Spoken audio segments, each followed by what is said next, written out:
untuk pakai TV kah? harusnya gini ada jadi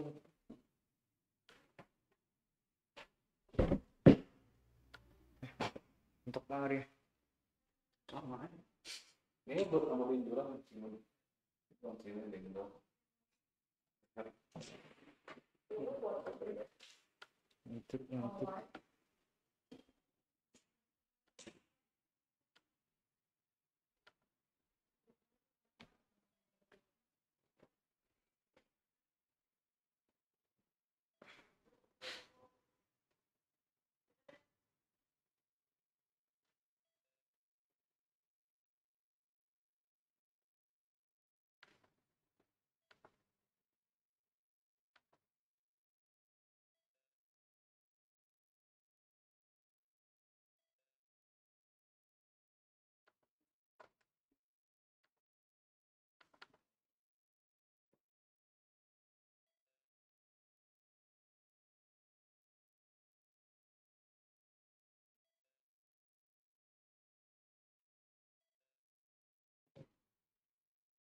ya cek cek suara saya kedengaran nggak?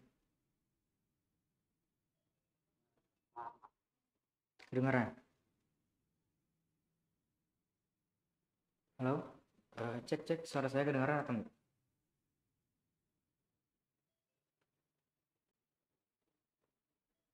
Sekali lagi suara saya terdengar atau enggak?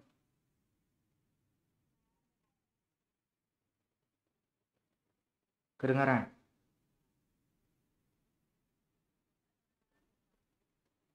Oke, kalau kedengaran mungkin saya mulai langsung. Assalamualaikum warahmatullahi wabarakatuh. Selamat pagi semuanya.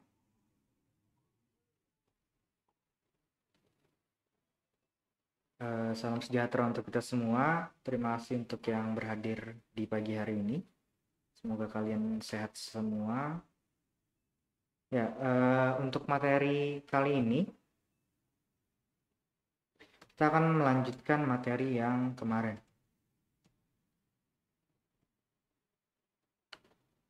Masih tentang pemerintahan pusat dan pemerintahan daerah. Saya langsung mulai aja. Sebentar, saya share screen dulu.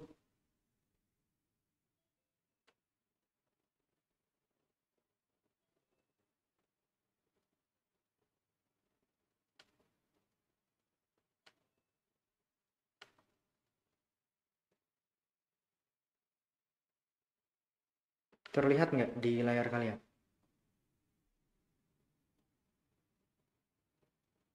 Kelihatan nggak? Terlihat.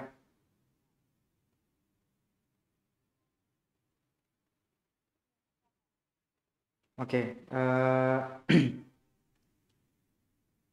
Jadi sekarang untuk minggu ini kita bakal melanjutkan materi tentang ini, yaitu daerah khusus, daerah istimewa, dan daerah otonomi khusus. Jadi di Indonesia, di tempat kita ini terdapat beberapa daerah yang memang dikhususkan oleh pemerintah kita.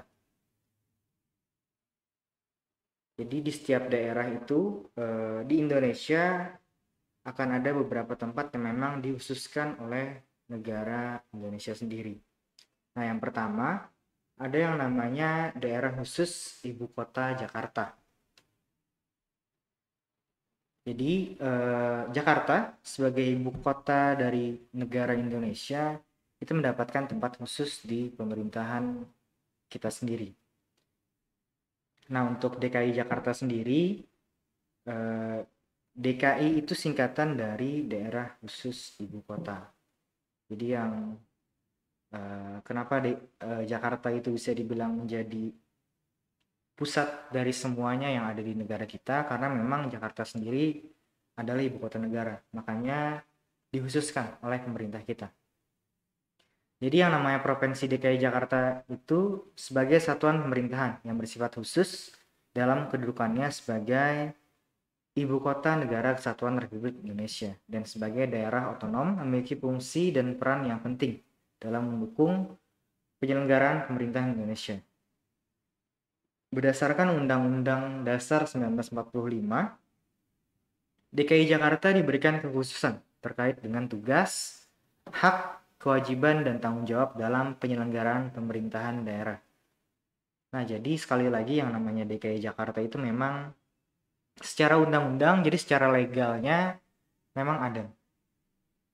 Makanya mereka punya tugas, hak, kewajiban, dan juga tanggung jawab yang sedikit berbeda dari daerah lainnya. Dan menurut Undang-Undang Republik Indonesia Nomor 29 Tahun 2007, beberapa hal yang menjadi penghususan bagi Provinsi DKI Jakarta diantaranya adalah pertama, Provinsi DKI Jakarta berkedudukan sebagai Ibu Kota Negara Kesatuan Republik Indonesia. Jadi sesuai dengan fungsi yang pertama, sekali lagi yang namanya Jakarta itu adalah Ibu Kota Negara. Yang kedua, Provinsi DKI Jakarta adalah daerah khusus yang berfungsi sebagai Ibu Kota Negara Kesatuan Republik Indonesia dan sekaligus sebagai daerah otonom pada tingkat provinsi. Jadi selain Ibu Kota Negara, DKI Jakarta juga dianggap sebagai salah satu provinsi yang ada di wilayah Indonesia. Makanya Jakarta itu kan kalau kalian tahu ya, memang luas daerahnya. Memang luas. Dari ada Jakarta Timur, ada Jakarta Utara, ada yang Jakarta Pusat. Tempatnya memang luas. Mungkin kalau dihitung-hitung ya yang jelas lebih besar daripada Banjarbaru dan Banjarmasin kalau digabungkan. Makanya dihitung sebagai provinsi negara. Kemudian yang ketiga, Provinsi DKI Jakarta berperan sebagai Ibu Kota Negara Kesatuan Republik Indonesia yang memiliki kekhususan, tugas, hak, kewajiban, dan tanggung jawab tertentu dalam penyelenggaraan pemerintahan dan sebagai tempat kedudukan perwakilan negara asing serta pusat perwakilan lembaga internasional. Jadi karena Jakarta adalah ibu kota negara, maka banyak sekali perwakilan negara asing mengkhususkan tempat mereka di sana. Dan juga lembaga internasional pun juga kebanyakan adanya di DKI Jakarta. Jadi kayak misalkan contohnya semacam kedutaan besar Inggris misalkan, itu adanya di DKI Jakarta, atau kedutaan besar Amerika, itu juga tempatnya di Jakarta. Karena memang sekali lagi itu adalah ibu kota negara, makanya lembaga-lembaga asing tadi berkantor di DKI Jakarta. Jadi kayak duta besar Inggris, duta besar Amerika, misalkan duta besar Prancis, itu adanya di DKI Jakarta. Nah, kenapa duta besar itu bisa ada di Indonesia atau berkantor di Indonesia, itu sekali lagi tergantung dari kerjasama yang kita lakukan. Jadi kalau misalkan kita punya kerjasama dengan suatu negara, atau kita punya hubungan baik dengan suatu negara, maka biasanya negara tadi itu bakal mengirimkan duta besar mereka ke tempat kita. Selain sebagai pengawasan, juga sebagai controller kepada pemerintah kita sendiri. Jadi dia selain mengawasi, fungsinya juga sebagai pemberi informasi lah ke negaranya. Karena itu memang yang dilakukan dua negara yang memang punya kerjasama. Kayak contohnya misalnya Indonesia dengan Inggris. Nah, duta besar Inggris itu kan ada di Indonesia. Begitu juga sebaliknya, duta besar Indonesia pun juga ada yang tempatnya di Inggris sana. Karena memang dua negara ini punya kerjasama. Tapi kalau misalkan nggak ada kerjasama, maka kemungkinan besar duta besar negara tersebut juga tidak akan ada di negara kita. Jadi kayak misalkan dengan Korea Utara. Nah, kita kan nggak ada kerjasama dengan Korea Utara. Makanya duta besar Korea Utara itu nggak ada di Indonesia. Itu kekhususan dari DKI Jakarta sekali lagi. Kemudian yang keempat, wilayah Provinsi DKI Jakarta dibagi dalam kota administrasi dan kabupaten administrasi. Jadi makanya banyak yang bilang Jakarta itu adalah sumber ekonomi negara. Karena memang perputaran uang di Jakarta sana sangatlah cepat. Makanya bisa dibilang Jakarta itu sebagai lumbung uang lah. Lumbung uang bagi orang-orang Indonesia. Lumbung uang bagi orang-orang Indonesia, makanya di sana banyak sekali perantau kan kalau kalian lihat. Makanya masyarakat di Jakarta itu membludak ujung-ujung. Karena memang kebanyakan orang Indonesia berpikir kalau hidup di Jakarta itu bakal mendapatkan uang yang banyak. Karena sekali lagi di sana perputaran uangnya ya luar biasa tiap hari. Ya contohnya saja kemarin beberapa mungkin tahun kemarin lah atau tahun kemarinnya lagi di Jakarta kan sempat mati listrik beberapa jam gitu. Nah, mati listrik saja orang-orang di Jakarta sudah kalang kabut. Karena ketika listrik tadi padam, otomatis perputaran uang di sana nantinya bakal agak stuck nanti. Karena yang namanya pajak segala macam, saham segala macam, itu lumbungnya di Jakarta. Jadi ketika listrik mati, otomatis ekonomi di Jakarta sana bakal agak sedikit carut marut. Ya kayak di tempat kita. Di tempat kita misalnya listrik padam ya santai aja. Walaupun misalkan 12 jam mati lampu atau listriknya padam ya kita santai aja. Tapi beda sama di kota Jakarta sana. Ketika misalkan listriknya padam, beberapa jam saja misalkan 8 jam 9 jam, itu otomatis ekonomi itu akan berpengaruh ke ekonomi DKI Jakarta. Karena sekali lagi di sana perputaran uangnya luar biasa cepat. Mulai dari saham segala macam itu ada di sana. Di pantas saja di sana disebut sebagai kota administrasi tadi. Yang kelima, anggota DPRD Provinsi Jakarta berjumlah paling banyak 125% dari jumlah maksimal untuk kategori jumlah penduduk DKI Jakarta sebagaimana ditentukan dalam undang-undang. Nah, ini untuk peraturan anggota DPRD-nya.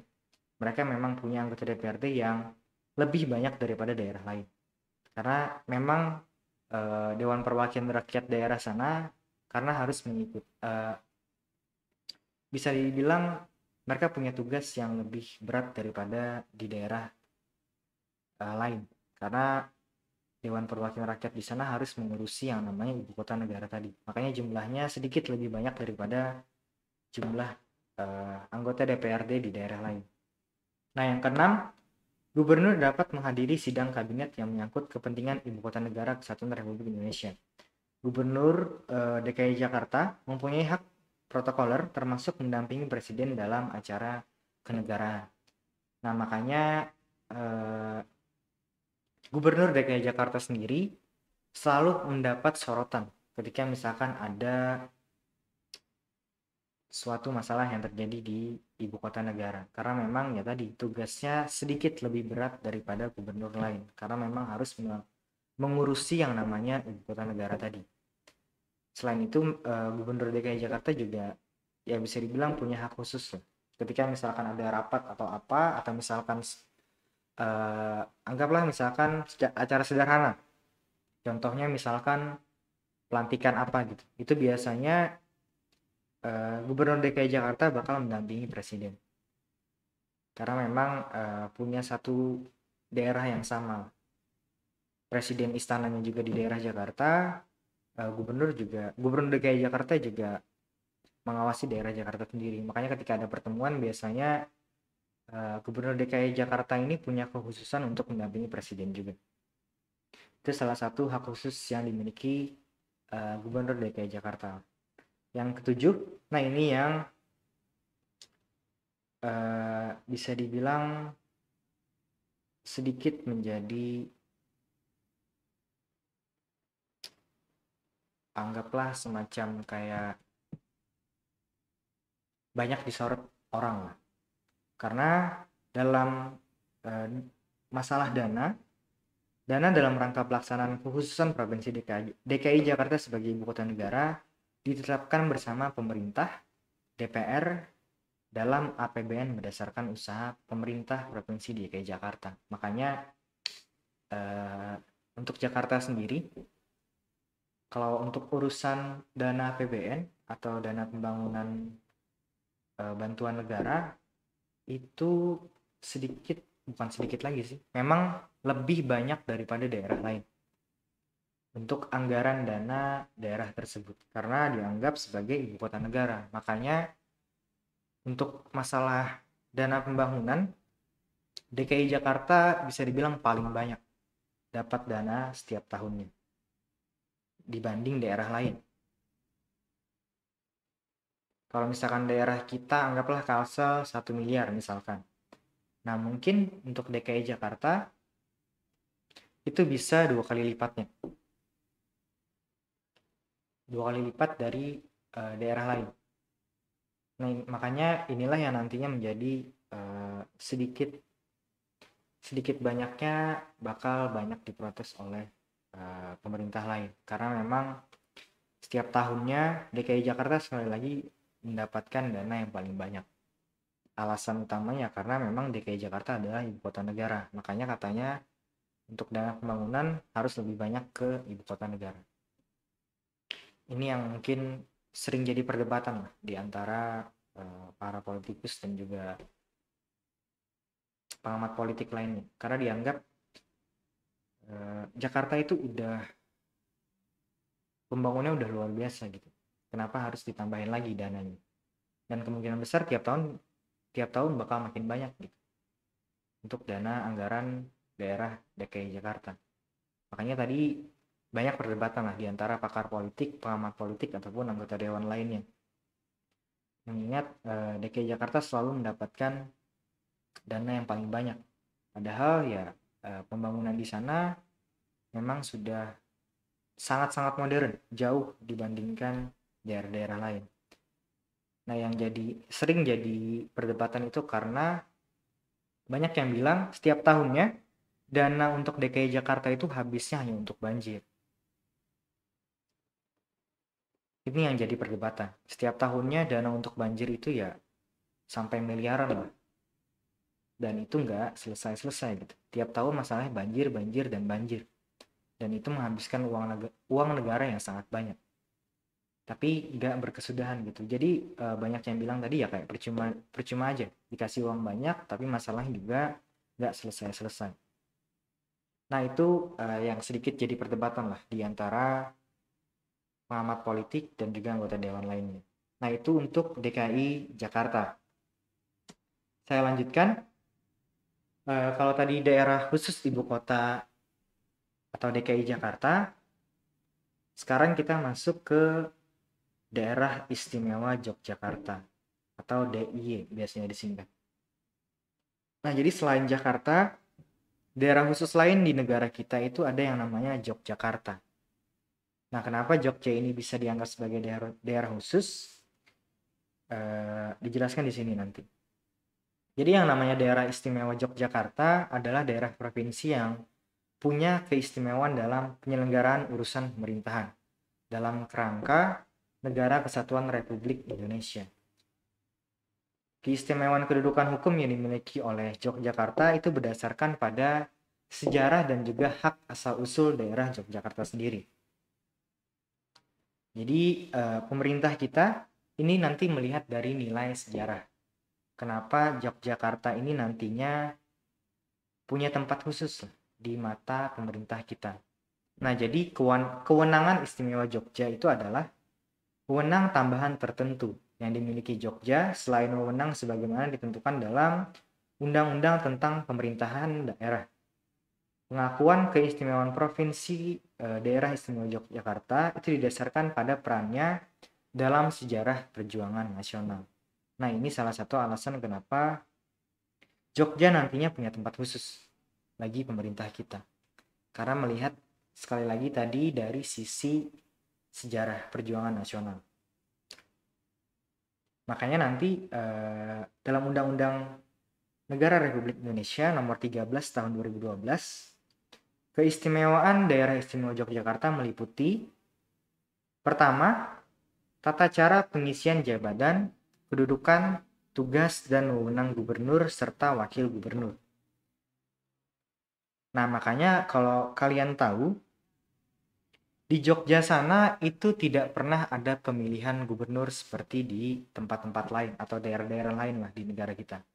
Biasanya kan kalau di daerah kita, ketika pemilihan gubernur, itu pasti ada yang namanya pemilu atau pemilihan umum. Kayak contoh misalkan di Banjarmasin, di daerah Kalsel. Kemarin kan pemilihan gubernur antara Pak Sabirin dan juga para pesaingnya gitu. Nah, tapi berbeda dengan di daerah Yogyakarta. Di Jogja sana itu tidak ada yang namanya pemilihan umum. Baik untuk gubernur maupun untuk wakil gubernur. Nah, kemudian bagian B, Yogyakarta juga punya kelembagaan pemerintahan sendiri.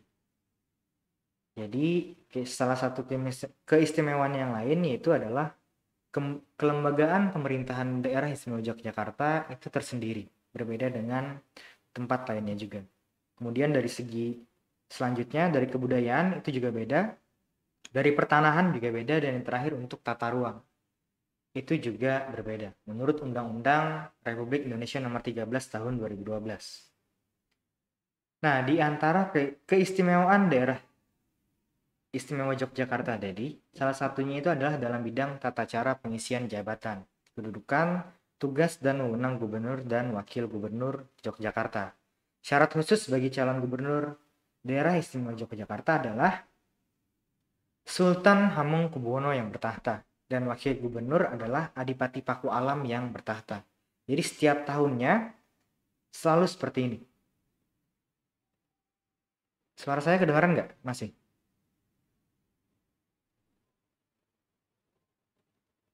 Suara saya masih terdengar atau tidak?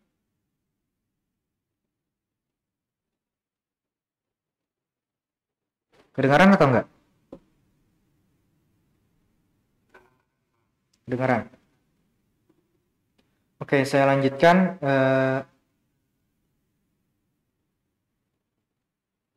Jadi setiap tahunnya di daerah Yogyakarta sendiri untuk gubernur dan juga wakil gubernur itu selalu sama. Yaitu gubernur itu adalah Hamengkubuwono dan untuk wakil gubernurnya adalah Adipati Paku Alam. Dan ini turun-temurun. Makanya dari Hamengkubuwono 9 ke 10 itu nanti turun-menurun sampai ke anak cucunya. Kecuali nanti undang-undang negara kita berubah. Barulah kemungkinan besar yang menjabat sebagai gubernur di daerah sana bukan lagi Sultan Hamengkubuwono. Tapi selama undang-undang tadi tidak berubah, maka sampai kapanpun gubernur untuk daerah istimewa Yogyakarta adalah Sultan Hamengkubuwono, dan juga nanti turun-temurun lah intinya. Nah, hal ini terjadi bukan semata-mata karena nilai sejarah ataupun undang-undang saja, melainkan memang masyarakat Yogyakarta sendiri memang mengharapkan Sultan Hamengkubuwono lah sebagai pemimpin mereka. Makanya nggak ada yang pernah protes di Jogja sana. Jadi walaupun misalkan anggaplah ini kan monarki. Monarki tadi ya pemberian jabatan secara turun-temurun, bukan demokrasi. Makanya keistimewaan Yogyakarta sendiri itu adalah ini satu-satunya daerah di Indonesia yang memang masih memakai paham monarki atau sistem kerajaan atau sistem kesultanan. Nah, kenapa bisa terjadi? Selain karena nilai sejarah, faktor lainnya itu adalah masyarakat Jogja sendiri memang menginginkan Sultan Hamengkubuwono lah yang menjabat sebagai gubernur mereka atau pemimpin mereka. Makanya selama ini di Jogja sana nggak pernah ada sekalipun warga protes. Kenapa pemimpinnya selalu Sultan Hamengkubuwono? Karena memang masyarakat di sana ya memang percaya kalau yang pantas memimpin Jogja itu adalah keturunan dari Hamengkubuwono. Makanya nggak ada yang protes selama ini. Pokoknya yang namanya Sultan Hamengkubuwono ini beserta nanti keturunannya itu punya tempat khusus loh bagi masyarakat Yogyakarta. Makanya mereka nggak pernah protes dan adem ayam aja di sini. Nggak pernah ada kerusuhan atau apa. Karena memang sekali lagi masyarakatnya percaya kalau Hamengkubuwono lah yang memang pantas sebagai pemimpin mereka. Mungkin dianggap punya hal magis atau apa, yang jelas karisma dari Sultan Hamengkubuwono, keturunan Sultan Hamengkubuwono ini memang sangat tinggi lah. Makanya masyarakat Jogja sangat menghormati yang namanya Sultan Hamengkubuwono. Kalau kalian nggak percaya ya coba aja kalian datang ke Jogja terus bawa spanduk misalkan ditulis ganti Sultan Hamengkubuwono. Nah, otomatis kalian pasti bakal dipukulin sama warga Yogyakarta. Karena memang sekali lagi warga Jogja tadi sangat menghormati Sultan Hamengkubuwono ini. Makanya nggak ada yang protes tadi. Walaupun setiap tahunnya, setiap 4 tahun sekali, setiap 5 tahun sekali yang menjadi gubernur ya Sultan Hamengkubuwono beserta keturunan-keturunannya nantinya. Nah, itu untuk Yogyakarta.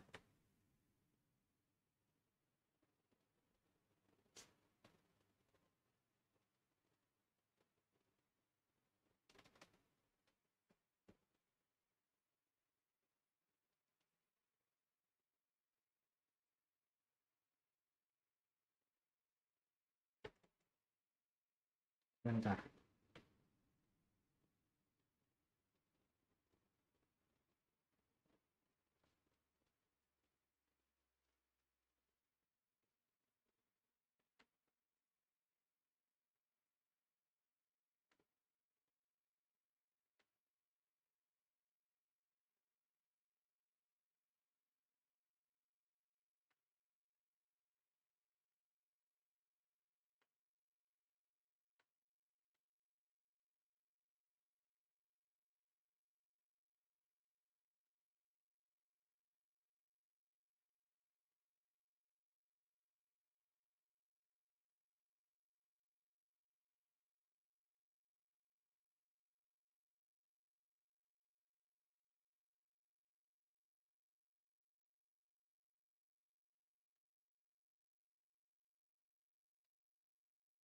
Ya, selanjutnya kalau tadi ada Yogyakarta, sekarang masuk ke daerah Nanggro Aceh Darussalam atau provinsi Aceh. Jadi daerah khusus berikutnya itu adalah Aceh. Setelah ada Jogja, masuk ke yang namanya Aceh. Nah, Aceh sendiri itu merupakan kesatuan masyarakat hukum yang bersifat istimewa dan diberi kewenangan khusus untuk mengatur dan mengurus sendiri urusan pemerintahan dan kepentingan masyarakat setempat sesuai dengan peraturan perundang-undangan dalam sistem dan prinsip negara kesatuan Republik Indonesia. Nah, daerah Nanggro Aceh Darussalam sendiri itu menerima status istimewa pada tahun 1959. Status istimewa diberikan kepada Nanggro Aceh Darussalam dengan keputusan Perdana Menteri Republik Indonesia nomor 1 garis miring misi garis miring 1959.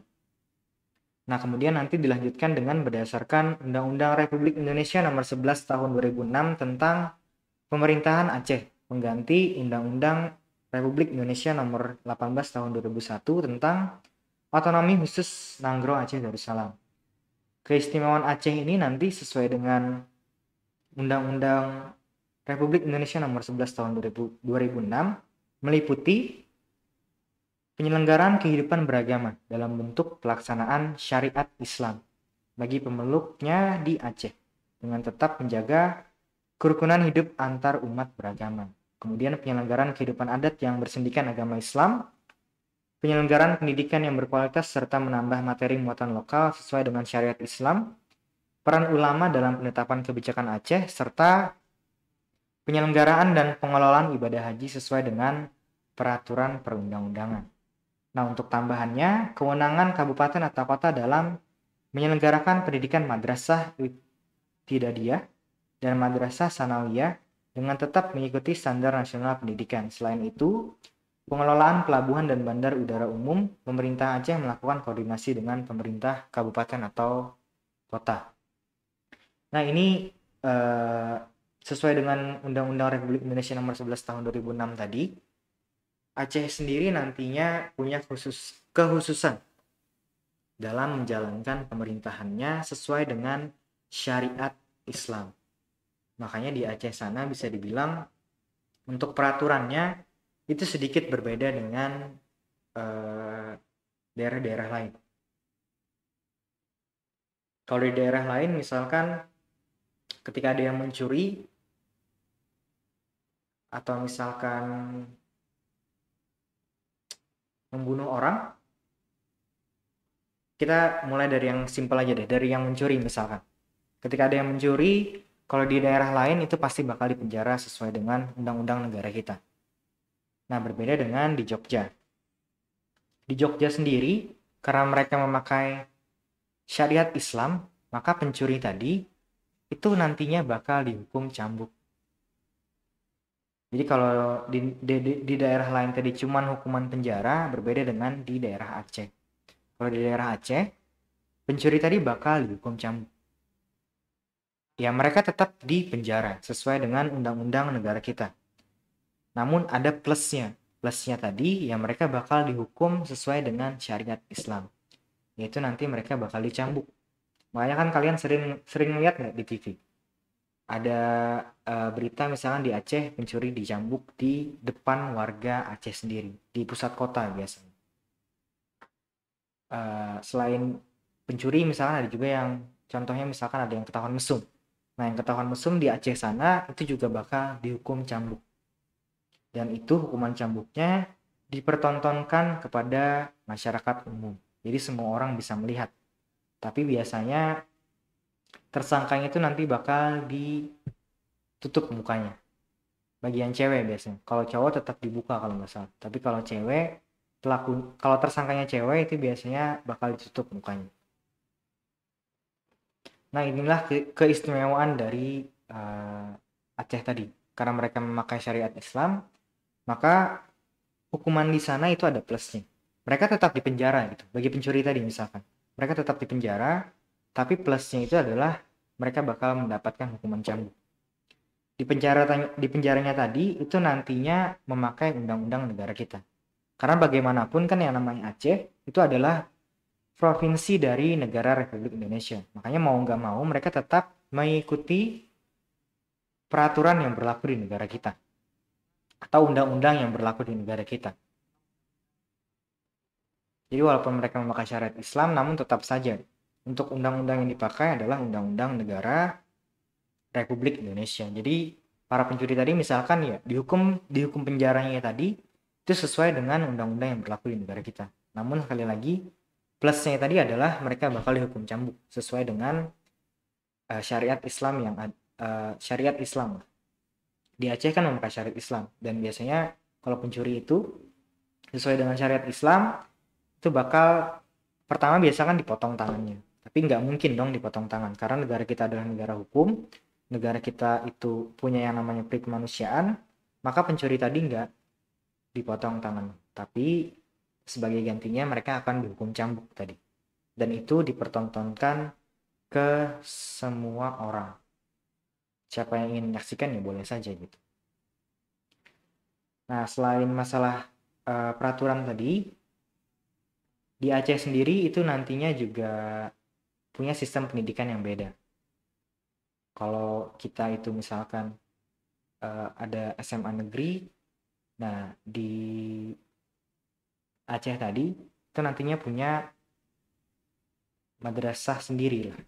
Ya sama kayak di tempat kita ada yang namanya MAN, ada yang namanya MTS, ada yang namanya MIS. Nah, cuman dari segi pendidikannya itu agak sedikit berbeda. Mereka nantinya lebih banyak fokus ke tentang masalah agama.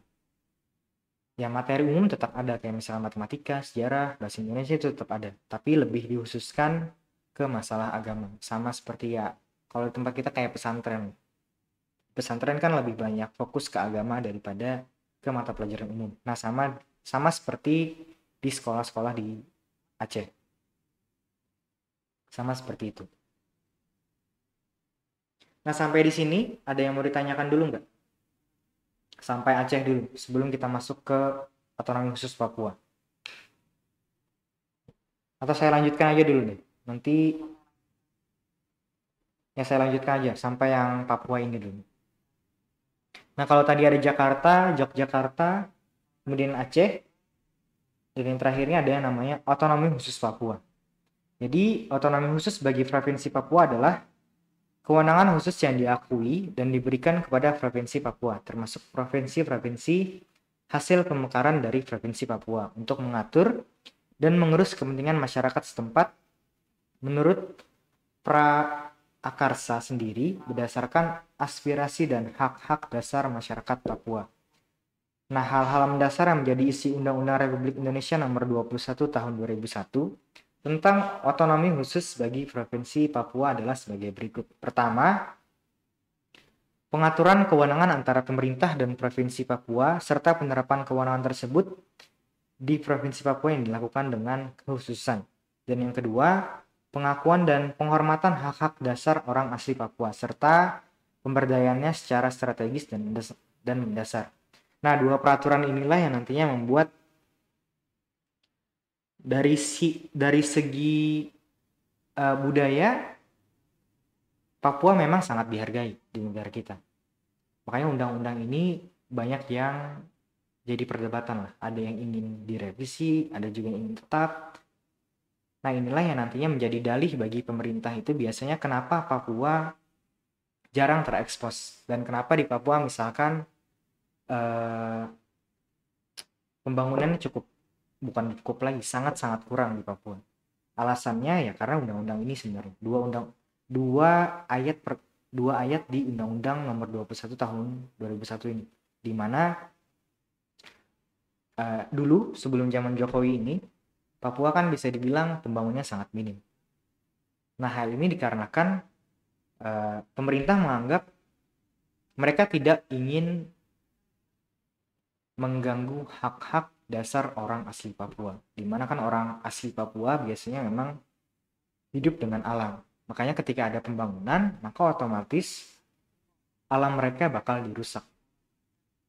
Kayak misalkan contoh ingin buat jalan. Ya otomatis hutan-hutan tadi harus ditebang dulu dong supaya jalan-jalan tadi bisa masuk ke sana. Nah, inilah yang ya tadi saya bilang undang-undang ini memang di satu sisi menguntungkan bagi masyarakat Papua asli, tapi di sisi lainnya juga merugikan. Karena ya tadi pemerintah beralasan ini untuk menjaga kelestarian hutan Papua. Makanya pembangunan di sana tidak terlalu banyak dibandingkan daerah-daerah lain. Nah, lanjut ke nomor 3. Mewujudkan penyelenggaraan pemerintahan yang baik-baik yang berciri-ciri sebagai berikut. 1. Partisipasi rakyat sebesar-besarnya dalam perencanaan, pelaksanaan, dan pengawasan dalam penyelenggaraan pemerintahan serta pelaksanaan pembangunan meliputi keikutsertaan para wakil adat, agama, dan kaum perempuan. Jadi di Papua sana, ketika misalkan ada terjadi suatu masalah yang genting, itu nantinya yang dilibatkan itu bukan cuman eh, para pejabat di daerah Papua, melainkan juga biasanya diwakili oleh para tetua adat, tetua agama, dan juga tetua kaum perempuan. Makanya di Papua itu nantinya agak sedikit berbeda lah dalam segi penyelenggaraan pemerintahan di sana, karena mereka masih budayanya sangat kental atau adat istiadatnya tadi sangat kental. Makanya pemerintahnya juga melibatkan para wakil adat biasanya dalam struktur pemerintahan. Kemudian selanjutnya, pelaksanaan pembangunan yang diarahkan sebesar-besarnya untuk memenuhi kebutuhan dasar penduduk asli Papua pada khususnya dan penduduk provinsi Papua pada umumnya dengan berpegang teguh pada aura putri Indonesia itu tolong dimatikan loh.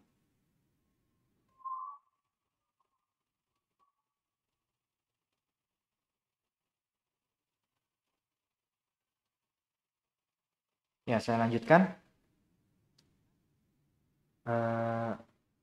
Untuk pelaksanaan pembangunan Papua,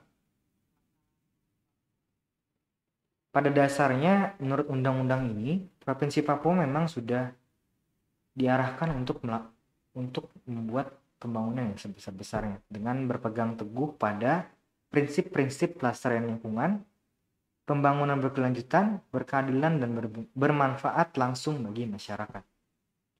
Yang terakhir, penyelenggaraan pemerintahan dalam pelaksanaan pembangunan yang transparan dan bertanggung jawab kepada masyarakat. Nah, sebenarnya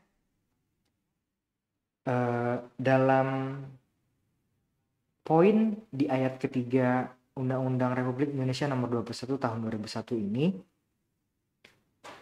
ini sudah sangat menguntungkan bagi masyarakat Papua. Tapi pada kenyataannya hal ini baru berlaku pada masa sekarang. Cuman di masa sekarang lah Papua tadi memang sedikit terekspos dalam segi pembangunan. Yang sebelum-sebelumnya ya jarang sekali ada pembangunan. Paling yang ada pembangunan itu cuman di ibu kota provinsi Papua doang. Ada yang tahu ibu kota provinsi Papua itu apa? Ada yang tahu nggak? Ibu kota provinsi Papua. Apa? Ya, jawabannya adalah Jayapura. Nah, kalau di tahun 2001 ketika undang-undang ini dilakukan atau disahkan, ya memang Jayapura mendapatkan pembangunan yang luar biasa, tapi tidak dengan daerah-daerah lainnya. Cuman baru-baru aja di daerah Papua sana mulai dibangun kayak jalanan, air bersih, listrik, itu baru-baru aja. Tapi kalau 10 tahun yang lalu lah kira-kira. Yang mendapatkan pembangunan itu cuman di daerah Jayapura dan juga Wamena. Karena cuman itulah dua kota besar yang ada di Papua. Makanya seakan-akan pembangunan tadi cuman dikhususkan untuk dua kota besar tersebut. Selebihnya untuk daerah lain, ya jangankan internet gitu. Listrik aja kemungkinan besar 10 tahun yang lalu itu masih belum merata di daerah Papua sana. Tapi ya untunglah di zaman sekarang sudah cukup merata kalau saya bilang. Walaupun masih nggak semuanya, tapi paling tidak sedikit lebih baik lah daripada tahun-tahun sebelumnya. Nah, yang terakhir di ayat keempat, pembagian wewenang, tugas, dan tanggung jawab yang tegas dan jelas antara badan legislatif, eksekutif, dan yudikatif, serta Majelis Rakyat Papua sebagai representasi kultural penduduk asli Papua yang diberikan kewenangan tertentu.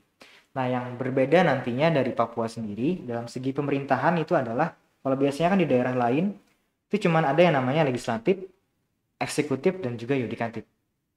Tiga lembaga ini yang biasanya mengurusi suatu pemerintahan. Nah, namun berbeda dengan Provinsi Papua. Provinsi Papua nantinya punya yang namanya Majelis Rakyat Papua, di mana disitulah nanti para tetua adat itu dikumpulkan dan diminta sarannya. Ketika misalkan terjadi suatu masalah atau apa, Majelis Rakyat Papua itu nantinya bakal menjadi perwakilan bagi masyarakat asli Papua.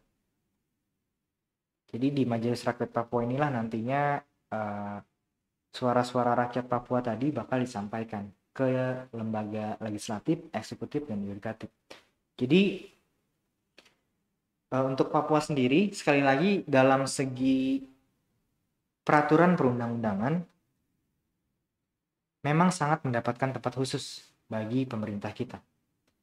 Namun sayangnya dalam segi pelaksanaannya undang-undang ini seakan-akan gak pernah dibaca. Padahal sekali lagi dalam segi undang-undang Papua memang sudah sangat mendapatkan tempat khusus di pemerintahan kita. Tapi ya tadi, dalam segi pelaksanaannya mungkin masih sangat kurang. Cuman baru-baru ini aja di Papua sana benar-benar mendapatkan tempat khusus loh bagi pemerintah kita. Makanya kan dulu sempat banyak isu gitu. Kalau Papua itu ingin melepaskan diri dari Indonesia. Karena ya tadi mereka menganggap diri mereka dianaktirikan bagi pemerintah kita. Ya wajar saja menurut saya. Kenapa mereka beranggapan seperti itu? Ya karena memang dari segi pembangunan dan juga pemberian dana untuk masyarakat Papua, begitu kayak misalkan rumah sakit, pemberian fasilitas, pendidikan, itu masih sangat kurang. Jadi wajar saja ketika banyak masyarakat Papua yang merasa sakit hati.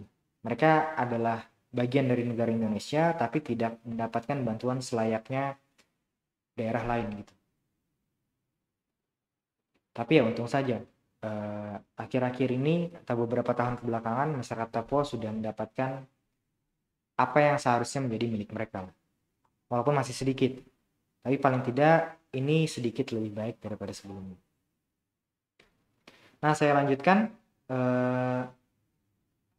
Kalau tadi masalah daerah-daerah khusus, sekarang yang selanjutnya itu adalah perangkat daerah sebagai pelaksanaan otonomi daerah. Nah, jadi untuk susunan organisasi perangkat daerah ditetapkan dalam peraturan daerah dengan memperhatikan faktor-faktor tertentu dan berpedoman pada peraturan pemerintah. Sekretariat daerah dipimpin oleh sekretaris daerah. Sekretaris daerah mempunyai tugas dan kewajiban membantu kepala daerah dalam menyusun kebijakan dan mengkoordinasikan dinas daerah dan lembaga teknis daerah. Nah, sekretariat DPRD dipimpin oleh sekretaris DPRD. Sekretaris DPRD mempunyai tugas sebagai berikut. Nah, jadi yang perlu kalian bedakan di sini adalah kalau sekretariat dan juga sekretaris itu beda lah. Kalau sekretaris itu ya manusia, tapi kalau sekretariat itu biasanya adalah tempat. Jadi ini berbeda antara sekretaris dan sekretariat. Jadi walaupun namanya hampir sama, tapi ini berbeda. Itu buat kalian yang mungkin belum tahu beda sekretariat dan sekretaris. Nah, untuk poin-poinnya, ini adalah beberapa tugas dari sekretaris Dewan Perwakilan Rakyat Daerah. Pertama, menyelenggarakan administrasi kesekretariatan DPRD. Berikutnya, menyelenggarakan administrasi keuangan DPRD. Berikutnya, mendukung pelaksanaan tugas dan fungsi DPRD. Dan yang terakhir, menyediakan dan mengkoordinasi tenaga ahli yang diperlukan oleh DPRD dalam melaksanakan fungsinya sesuai dengan kemampuan keuangan daerah. Dan dinas daerah merupakan unsur pelaksanaan otonomi daerah. Kepala dinas daerah bertanggung jawab kepada kepala daerah melalui sekretariat daerah. Nah, ini bisa dibilang untuk susunan administrasi di setiap daerah di Indonesia, kecuali yang khusus tadi. Kalau yang ini yang secara umumnya. Kalau di daerah tadi ya kebanyakan memakai sistem yang seperti ini. Makanya kenapa di tempat kita itu misalkan terdapat banyak sekali dinas-dinas, ya karena memang itulah fungsi dari otonomi daerah tadi. Untuk memudahkan dinas yang ada di pusat sana, maka perlulah dibentuk juga dinas-dinas lain di berbagai daerah. Makanya kan di setiap kota biasanya ada minimal ada satu dinas. Kayak contohnya misalkan di pusat sana di Jakarta ada yang namanya dinas pendidikan. Nah, di Kalsel juga ada yang namanya dinas pendidikan. Kemudian turun lagi di kota Banjarmasin pun juga ada dinas pendidikan. Begitu juga dengan misalkan di kota Banjarbaru ada juga yang namanya dinas pendidikan. Dan itu memang harus dilakukan. Sekali lagi untuk mempermudah tugas dari dinas-dinas di atasnya. Karena kan nggak mungkin gitu untuk mengawasi semua orang dari pusat sana atau dari Jakarta sana. Tapi juga setiap daerah tadi memang perlu ada pengawasnya.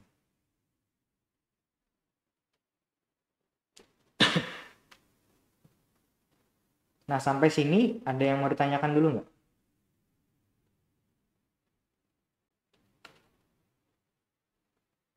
Sekali lagi, sampai sini ada yang mau ditanyakan?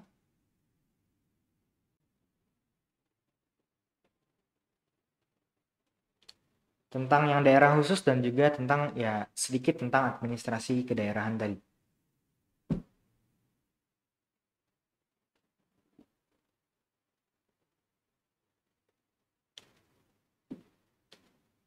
Ada yang mau ditanyakan nggak? Kalau ada yang mau ditanyakan silahkan chat saja. Ya, ada yang nanya nih.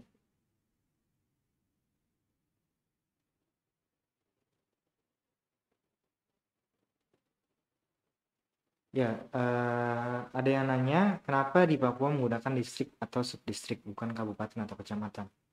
Ya, pada dasarnya memang secara fungsi ataupun tugas, baik distrik ataupun subdistrik itu ya sama dengan kabupaten ataupun kecamatan. Cuman namanya saja yang berbeda. Itu alasannya. Jadi kenapa di Papua sana memakai distrik ataupun subdistrik ya cuman namanya aja yang beda. Tapi ya tadi secara tugas ataupun fungsinya ya sama aja. Sama saja seperti yang kita sebut biasanya dengan kabupaten ataupun kecamatan. Kemudian ada juga yang nanya, semisal ibu kota negara pindah ke Kaltim, apa Kaltim akan otomatis berubah jadi daerah khusus ibu kota, Pak? Ya, ketika misalkan nanti ibu kota negara benar-benar pindah ke daerah Kalimantan Timur, maka ya otomatis Kaltim tadi bakal menjadi daerah khusus ibu kota. Dan Jakarta nanti bakal jadi provinsi biasa. Kecuali memang ada undang-undang baru yang dibuat oleh pemerintah kita yang memang nantinya misalkan menghususkan DKI Jakarta juga jadi daerah khusus apa gitu, bukan daerah khusus ibu kota lagi. Tapi kalau misalkan Kaltim ketika nanti jadi ibu kota ya otomatis nanti pasti bakal keluar undang-undang baru yang menyatakan kalau ibu kota negara sudah pindah ke Kaltim dan otomatis Kaltim ya yang nantinya bakal menjadi daerah khusus ibu kota berikutnya. Itu pasti kalau misalkan itu memang sudah terjadi ya otomatis maka Kaltim sendiri nanti bakal menjadi daerah khusus Kaltim, karena undang-undangnya nanti pasti bakal dibuat lah, nggak mungkin nggak dibuat, karena nggak mungkin ibu kota tadi bisa berpindah semaunya tanpa ada undang-undang yang menyertainya.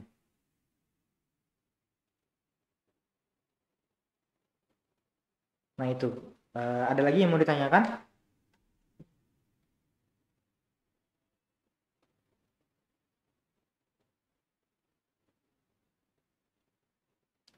Sekali lagi, ada lagi yang mau ditanyakan? Bisa langsung ngomong ataupun di chat aja.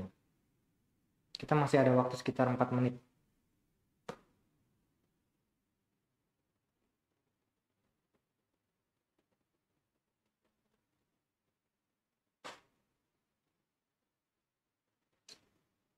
Ya, mungkin kalau nggak ada yang ditanyakan, saya bakal sedikit membahas tentang ibu kota negara tadi. Semisal misalkan Jakarta benar-benar pindah. Bukan Jakarta yang pindah, tapi ibu kota negara misalnya benar-benar pindah ke daerah Kaltim. Nah, ini nantinya pasti bakal menjadi potensi yang sangat besar. Kalau menurut saya ketika misalkan ibu kota negara benar-benar pindah ke daerah Kaltim, ini nantinya pasti bakal menjadi potensi yang sangat besar bagi kalian sebenarnya. Bukan bagi saya, tapi bagi kalian. Makanya saran saya untuk kalian sebenarnya, sebelum ibu kota negara benar-benar pindah ke Kaltim, kalian benar-benar harus mempersiapkan diri. Karena ketika misalkan ibu kota negara pindah, otomatis yang namanya lapangan pekerjaan itu pasti bakal sangat membludak, sangat banyak pasti. Makanya untuk kalian, pesan saya, sebelum ibu kota negara tadi benar-benar pindah ke Kaltim, kalian harus sudah mempersiapkan diri. Sebagai orang Kalimantan, ya sudah sewajarnya kalianlah yang nantinya bakal menjadi raja di tanah Kalimantan. Makanya saran saya untuk kalian belajarlah betul-betul. Karena momennya ini pas sekali. Momennya ini pas sekali dan itu sangat langka loh terjadi. Ibu kota negara tadi bisa pindah itu sangat langka. Makanya jangan sia-siakan momentum ini. Sekali lagi saran saya untuk kalian jangan sia-siakan momentum ini. Kalau kalian misalkan, ya ibu kota negara kan gak mungkin pindah dalam waktu 2-3 tahun ke depan. Paling enggak ya 5 tahun ke depan. Ketika misalkan kalian udah hampir mau lulus kuliah, jadi percepat lulus kuliah kalian. Supaya ya tadi, ketika kalian lulus, ibu kota negara pindah misalkan, nah disitulah nanti momentum kalian untuk bisa ya mendapatkan masa depan yang jauh lebih baik pastinya. Itu pesan saya untuk kalian. Belajar betul-betul sebelum memang momentum ini terjadi. Jadi ketika misalnya momentum ini terjadi nantinya jangan sia-siakan hal tersebut. Intinya jangan mau kalah lah dengan orang-orang luar sana. Orang-orang luar sana maksud saya orang-orang luar Kalimantan. Karena ibu kota ada di Kalimantan ya sudah seharusnya kalianlah yang nantinya menjadi raja di tanah Kalimantan. Itu saran saya. Nah mungkin itu saja yang bisa saya sampaikan. Terima kasih atas waktunya hari ini. Salah hilapnya saya mohon maaf. Sekali lagi terima kasih. Assalamualaikum warahmatullahi wabarakatuh.